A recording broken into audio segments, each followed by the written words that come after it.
Bonnie has not only been working hard, but now she gets to play hard for a little bit. So this is the Karen solo time, but don't worry, she'll be back with her great laugh. I asked you all what you wanted to hear when I do these solo ones, and people really do like the true crime ones. So that's what you're going to get today. You're not going to get a lot of trauma, but you are going to get it from the insight of someone who, like most of our listeners, understands sort of the spiritual or church or upbringing in Christianity in America and how it would influence different, events in people's lives. And this one, this true crime out of California, is the epitome of that one. But before I get going, the best thing you can do is please review our podcast, like stuff, follow us on Instagram, TikTok, Facebook, all those things. And we really appreciate it. We love you guys. Don't forget, send in your true funny stories because we've got to do some lettersodes soon. And we really want to laugh with you about all your hilarious stories. It gives us life. So now let's get into this true crime story. It centers around someone named Chad Wallin-Reed. Unbeknownst to me, there's a part of California that's pretty desolate. It's called the California Sierra, and it's away from civilization. This family, the Wallin-Reeds, they're actually from Nevada, but they have a family cabin in the California Sierra area where it is super remote. In fact, their driveway path is gravel, etc., and it's 100-foot drive to get to their little cabin. So they really enjoy going out to this cabin and bringing sometimes friends who camp on the property. And of course, they bring their 3 children. So it is a father, a wife, and the 3 children. I'm not going to say the children's names. I will just use those monikers. But they have been going there for years in their family since the 70s. Everything is run off of a generator. And one of the important things to know is that there's no cell phone service. How do you live? That's all I want to know. But a lot of people appreciate that. And according to the family, they really like being cut off from those responsibilities during those small times that they're there. So this cabin has the father there, Chad, and he loves to talk about how he was an Army Ranger and that he is very into security. He is super into security of his own house and very protective of his family. They don't have like all the bells and whistles as far as places when you live in the suburbs, obviously, like Ring cameras. But Chad, as an Army Ranger, like he says, he has a lot of guns. And once you hear all the family talk, I saw this on Dateline, and then I read about a lot of articles. There's a lot of fear in this family. They are always talking about how Chad is the protector and that he can protect them from anyone. For those of us who grow up in the church, this sounds pretty familiar to the Bill Gothard handout sheet where it's the umbrellas, where it has God and Christ at the top and then the husband underneath as a little umbrella, and he is protecting all his family. So Chad takes this very seriously. They are a conservative Christian family. But it was interesting just hearing even the children talk, just the fearfulness that they had and the words that they used seem hyper fearful in many ways. Now, they had their cabin broken into when they weren't there. They'd had it ransacked. It would be pretty familiar. If this is the area I'm thinking of, it is rife with drugs and growing things when it was illegal. Now it's legal in California, and there were a lot of issues. Well, there still are issues in that area. But it's not surprising that people would say, hey, there's an abandoned cabin. Let's go steal whatever we could out of it. So this family's place had been ransacked and broken into before. I assume it's when they weren't there, but to anyone, that would make you feel unsafe. And especially to Chad, who feels that, again, he really needs to bring his military experience into these things. So when he is there protecting his family on a weekend of July 4th in 2011, he brought all his guns, including an AR-15, and his friends were there camping on the premises in a tent. And sometimes they would come up to the porch and sit and shoot the shit, as he says. And there was one time that when they had those friends over, they heard what was either yelling or fighting, sort of in the distance, but they felt it was on their property.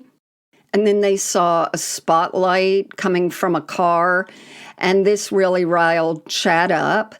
And he got in his truck because they sped away right away. They sped away, and he drove to the edge of his property, but they were gone. And not only were they gone, but he had a line of those cheap solar lights that you can get for about $5 that you just stick in the ground. One of them was gone. And there were footprints there. So he absolutely hated that sort of threat to the peace of his family. And this is when the family became really scared, and the children were very scared. But they kept saying, it's okay, Daddy will protect us. Now, the next day, Chad wasn't there, and the mother was just there with the kids in the cabin. She saw what she felt was a Jeep drive halfway up the driveway, and you know what they experienced the night before. She was on the lookout. She made the kids hide, and she picked up one of the guns that they had at the cabin, and she was ready to do, she said, whatever she needed to do. But they backed up, and they drove away. So second incident within 2 days on July 4th weekend, where people are coming onto their property or people are making them feel uncomfortable in their own cabin. The children said, what happens, Daddy, if these people try and do something to us? And they were like, don't worry, Daddy will protect us. So Chad, that night or the next night, not sure which, was sitting with his friends on his porch. They were the ones camped there. The mother and the kids were inside, and they were just having a nice chat. It was about 9 or 10 at night. Remember, no streetlights. This is not a suburb. This is California, Sierra, very deserted cabins in the middle of nowhere. 9 or 10 at night, a car drove into the driveway, turned off their headlights. And of course, what did Chad do? He picked up his AR-15, which was next to him on the porch. Hey, he's a military ranger. He obviously saw a lot of things, and we're going to hear about how, he was overseas, he killed people. There's a lot of stuff that goes into all that. He had the AR-15 with him on the porch. He shot a warning shot. And right away, whoever had pulled in sped away. But Chad was like, enough's enough. And when you listen to Dateline, you hear the children, the mother multiple times, and him say, they were terrorizing us. They were terrorizing us.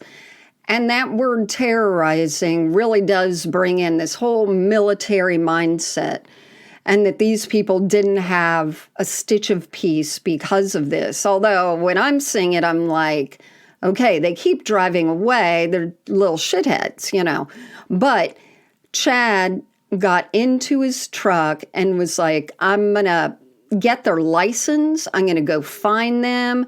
enough's enough. So he's driving down these windy, abandoned roads, following this car. And suddenly he sees some lights flicker and he hears 3 shots coming towards him. And he's pissed. Then he sees like a big light shine in his eyes while he's finding these people. So he picked up his pistol that was next to him in his truck, held it out the window, and shot off a few rounds to hopefully, in his mind and what he was saying, I would assume just deter these people, get them out of there. That's when the car threw out the solar lights. Remember that the night before, he had seen that one of his solar lights that you get at Lowe's for like $4.98 was missing. Then he saw them wave something outside of their window. He couldn't tell what it was, but he was trailing them. He actually trailed them for 7.6 miles. I mean, that's a long way. Even if you're driving fast, a lot of this was dirt roads, abandoned roads. To keep going for nearly 8 miles, that's a long way. Suddenly, the car in front of him, the one that he said was terrorizing him, took a turn onto a deserted road. There was a meadow that was there. So the car went all the way to where the road stopped and they couldn't go any further. And it did a 180. And Chad later said, the car pointed right at me. And according to my military training as a ranger, it's what you call escalation tactics. They were going to come straight at me, and I was feeling totally threatened. And that is when Chad took out his AR-15 that he had brought with him in the truck and shot at the car. He has no idea how many shots he did. It ends up that the car went next to him instead of hitting him or anything. And he knew he busted out the driver's side. He yelled at them, and they pulled to the side slowly, but in a way that you could tell something wasn't right. That's when he got out of his truck and went to them and was yelling to them. And he heard, and he later said that he heard someone said, "Don't kill us." And someone said, "I have a 3-month-old daughter." Chad knew by looking at the driver that one of the bullets had hit him in the neck. And he said, "Listen, I'm going to go get help. And I'm going to go find somewhere to call the sheriff." Now, remember that there was no coverage for cell phones here, so he actually would have to leave to get in touch with anybody. So he drove the 7.6 miles back to his cabin. And that's where he told the friends that were on the porch and his wife, "I found them. I think I killed one of them."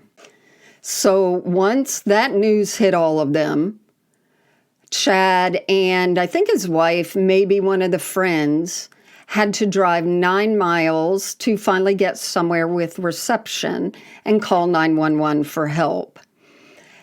At first, Chad said he was going to send one of his buddies or maybe him back to the car to see what they could do to help the people in the car, while the other person drove to call 911. But his friend said, "No, don't do that. You don't know, what they had planned for you." So they didn't go help them. And it was about an hour and a half, I think, before anyone ended up getting to that car that was in the meadow. The weird thing was, or, coincidental thing was, that the first person to respond was a game warden. Again, you're out in the boondocks, but who happened to be traveling with a photographer named Ben Staley, who was well known for taking pictures of rural areas and so forth. So they were sort of going around together when this call came through. And it was pretty much chaos because the call came through from Chad that, hey, we were being terrorized. I followed this car. They were shooting at me. I defended myself. I think one of them is shot. At the same time, they started getting another call from a campground that said, hey, 2 wounded men just wandered into the campground. And they're saying, please go help our friends. So there was a lot of chaos, and it was to the point that, all the cops were being released, and the sheriff's department and the troopers and even helicopters looking for these people, trying to figure out what's going on. And to the cops, they didn't even know if when they approached these people that there was going to be a shootout or what was going to happen. There was nothing that was clear. So finally, Chad said, hey, I'll lead you to where they are. So these cops were all ready and prepared. And remember that photographer was with them. And that comes in very handy because there's full record of everything on video. You can watch the video where the officials approach the car that's just sitting there and doors are open. They only see maybe one person lying in the back, and the cops start yelling, hey, get over here. 2 guys come out of the grass. Just to cut to the chase, there were 6 guys in that car. So 2 come out of the grass and one's injured, and they stand in front of the cops, and the cops are like looking for their guns. They're, cuffing them and everything. And then they see a hand go up in the tall grass. They go up to that guy. That guy's name is Justin Lewis Smythe. Could be Smith. And they saw he was severely injured. His whole thigh was just destroyed, and he'd put a belt around his leg. In the back seat, there was someone who was babbling, but definitely not in good shape.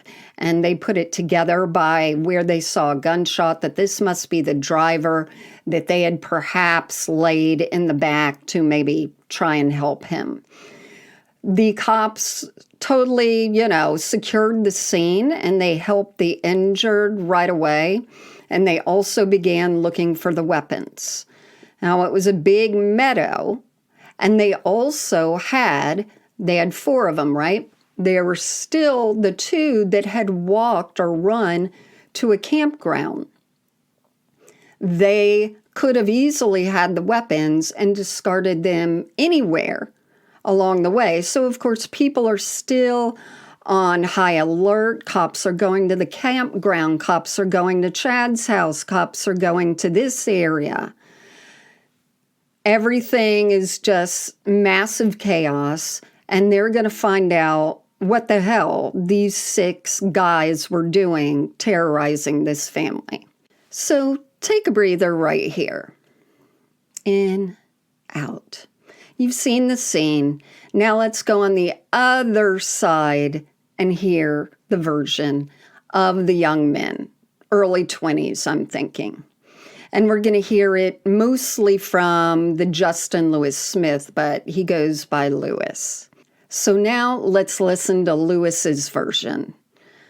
It was July 4th. There was a group of bored friends. One was Rory McGuire. Rory was best friends with Lewis. And they had heard about a party because everyone but me was invited to parties when they were young. And so they were like, hey, let's go find that party. So they picked up whoever the other stragglers or people were. They picked them up, and there were 6 of them. And they drove out to some lake near there, and they were excited because they heard girls would be there. how sad. But, youth. And they couldn't find it. And so this one guy said, well, hey, let me show you on the way here. There's this property and there's this family and they have a crazy sign out front. Let me go show it to you. So they go and he shows the other guys this property. So they come to the edge of, you guessed it, the Wallin-Reed's property, and they see a big sign. In red lettering across the top, it says warning. And then in black bold letters, you are entering the ROC. What is that, you ask? Underneath in all caps is, this is a restricted area. Only red-blooded, patriotic, Christian Americans are authorized for access upon approval and verification of credentials by the commanding authority. A little below that, the use of deadly force is authorized for use on those found in noncompliance with the above. Now, later we find out when it says you're entering the ROC that meant the Republic of Chad. So these kids saw that and they're like, what wackos? Here, I dare you to get one of their cheap solar lights. So that was that first night, and they got the light and they drove away. Well, the next night, they were still as bored and still had nothing to do and heard about another party. So they got a bunch of their friends again and they went looking for that. Of course, the whole idea of maybe taking another light, one of the, dipshit kids was like, that'll be hilarious. So they go back to the entrance and they do it again. However, that's when they hear a warning shot and they're like, let's get out of here. So they decided, that's enough, let's go. We've learned our lessons. And they go speeding down the road. But the truck was getting closer and closer to them. And they had this spotlight that they'd been goofing off with also. So they tried blinding the light onto the person driving just to get them to pull over and stop. They tried calling 911, like, hey, we effed up and this guy is chasing us. But of course, there was no reception. Finally, one of them said, hey, you take off your white shirt and put it out the window, to say, we surrender. We want this over. We're sorry. So that is what Chad ended up seeing, that they held out, but he said he didn't know what it was. So they waved the white shirt and they ended up throwing the lights, those solar lights, out of the car to just be like, we're done, please. They keep speeding. They go those 7.6 miles and Rory, the driver, takes a wrong turn.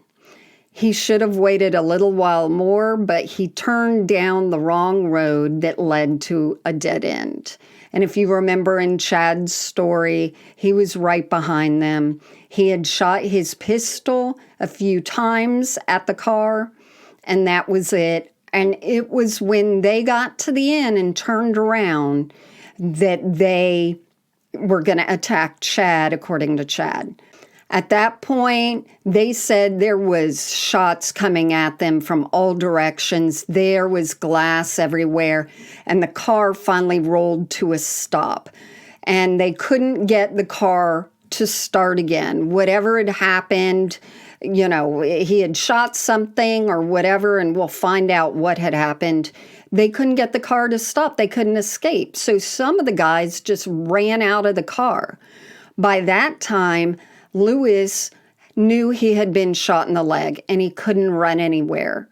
And he was telling his best friend, Rory, who was in the driver's seat, hey, we got to go, man, we got to go. And Rory just said he couldn't. And that's when his friend noticed he'd been shot in the back of the neck. So those two guys had to stay near the car. And that is when Chad, they said, got out of his car and was holding his gun up to them because they'd also, when they were driving and then had that green laser light going throughout their car, which they realized was, a target. So they were freaking out and they're saying, hey, we're sorry. Now, Chad had said he told the boys, hey, I'm going to go get you some help. But the boys said, we definitely didn't hear that come out of his mouth. What he told us was, if I ever see you mother buckers again, I'm going to kill you. So they were terrified to do anything. They were afraid he was going to come back at any minute. At that point, Lewis couldn't move his leg, and Rory, they had dragged into the back seat to see what they could do for him. And he was talking, but he wasn't making any sense at all. They also had said, Chad said, you're going to shoot at my house? You MFers are going to shoot at my house? I've got kids. And that is when Lewis looked at Chad and said, we never shot at your house. By the time the sheriff arrived, Rory was barely conscious and they airlifted him to a hospital. Also, Chad was being questioned, to have him say what was going on, can you tell us, and all that. And they said, okay, we could not find any guns where they were. Did you see them throw their weapons out? And Chad was like, no, I never saw them throw them out. I don't know where the guns went. And they said, did you say that they shot at you? Because we don't see any marks on your vehicle or anything like that. And he's like, no, I know that they shot at me. I heard it. As an Army Ranger, I'm trained. I exactly know. And that is, of course, when Chad said again, military taught him to react. He was his body had been trained to, quote, neutralize the threat. I'd killed people across the world. This is what you do. So one guy actually made Chad go on the path again and said, take me to where you guys started shooting each other. And he was like, okay, I took my pistol out here, and this is where I began to shoot. And they said, okay, and they were shooting at you? And he's like, yeah, I'm sure they did. And then you turned in here, and they were shooting? Yes, I'm sure they were. And you shot them with what, the AR-15 or the pistol? The pistol. Well, by the time they got to where the shooting happened, police had already been there and put out those little yellow markers everywhere there were bullets. And they were everywhere. And they even saw Chad see them and go, they're not going to believe this was a pistol. So he said, it might have been my AR-15. Now, the reason he didn't want to say anything, obviously, about an AR-15 is because they're illegal in California, but they're not in Nevada where he bought it legally. You just can't take it into California when you go visit your cabin, which he had.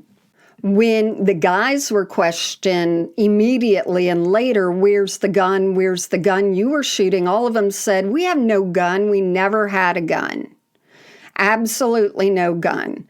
What they did find in the meadow was the path of their car, because at one point their car had hit a rock and it had busted their oil. And the oil leak was just like this exact line where the police could follow how that car went. And not only did Chad chase them 7 miles, but when they turned around and they were supposedly heading towards Chad and shooting, not only did they not find any other bullets, but they saw that the car had done a whole go-around half circle to get away from him and go around him because the oil mark left this big swing out. Now, Chad had said he had tried to go around them, but they found that his tire tracks were only in a straight line. Chad at one point had even said, if they never shot at me, why, there'd be no reason for me to shoot at them. They were terrorizing us. During the questioning of Chad, Rory ended up dying in the hospital. So not only did they recharge Chad, because they already had done, shooting recklessly, having an AR-15, but now they charged him with premeditated murder.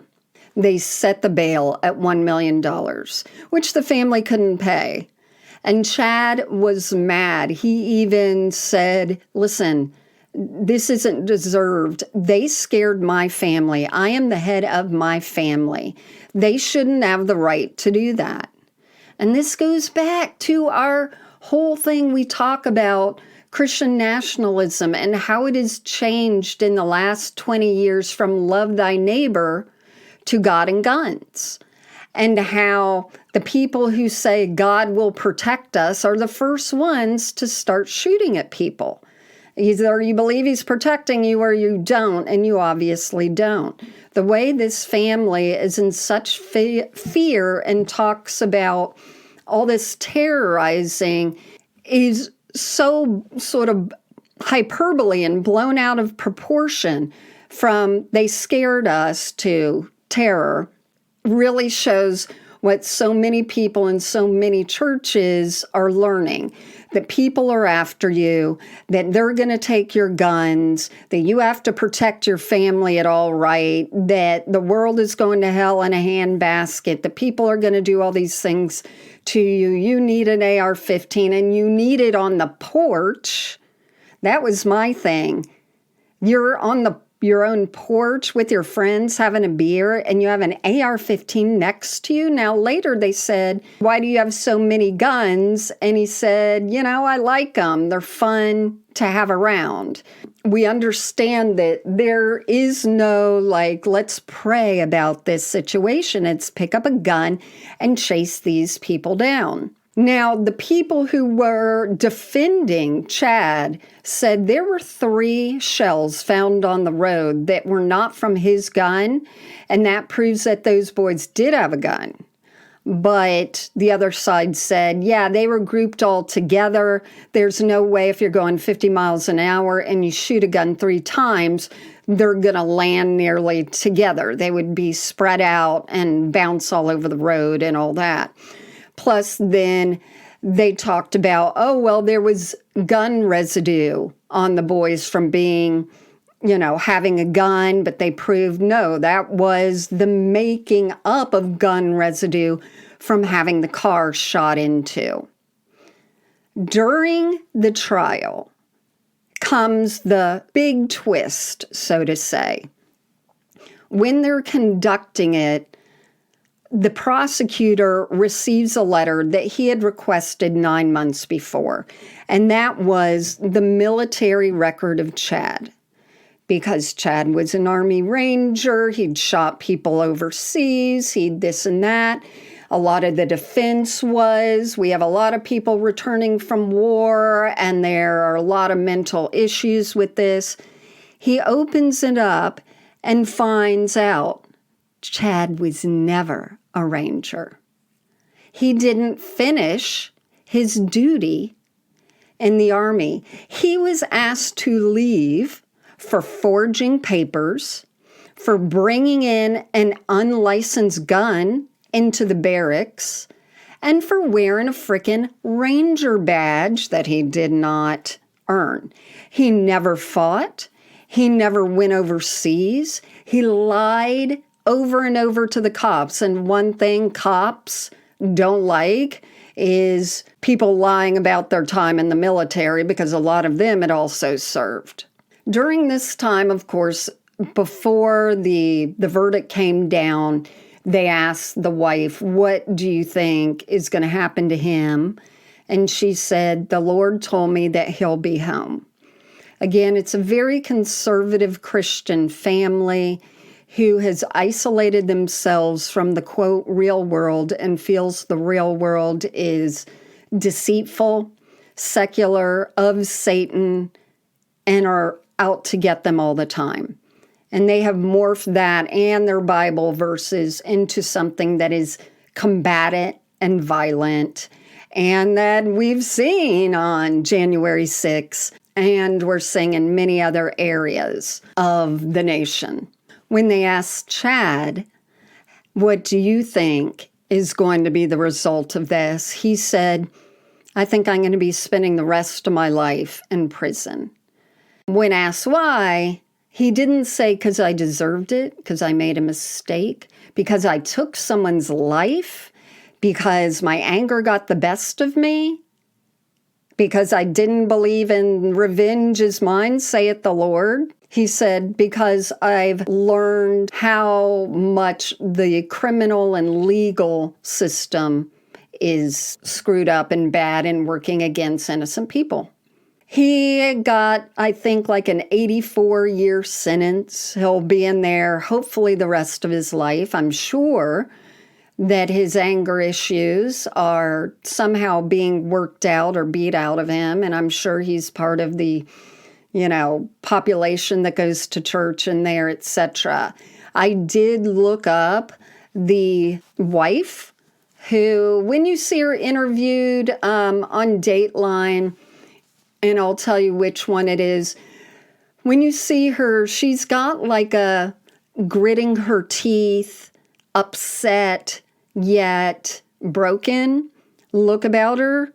I can only imagine, your husband does one thing and it destroys your family. She has changed her name a bit and not easy to find. And I also noticed that the kids are grown up and seem to be somewhat thriving, although I do not at all. As much as they defended their father, I don't feel bad for them. On the show, they were just crying. They didn't know what to do without their dad. And it wasn't like love, love, love. It was all about daddy protects us, daddy protects us. So just that mental thing, I can't imagine growing up with that all the time, with just the fear and threat of violence that's going to happen to you. Are the husband and wife still married because she's changed her name a bit? I couldn't find anything on that. I don't know. So I'll just leave it at that. The jury and the court was held in Plumas County. And the name of the Dateline was Miles from Nowhere, if you guys want to watch it. Thank you for listening and indulging me as I get my little true crime fix in here. And we'll be back to comedy and fun and crying over the state of the world and being depressed about it together. Next time on, you know what it is. Love you guys. Thanks for showing up, and I'll see you soon. Bye-bye.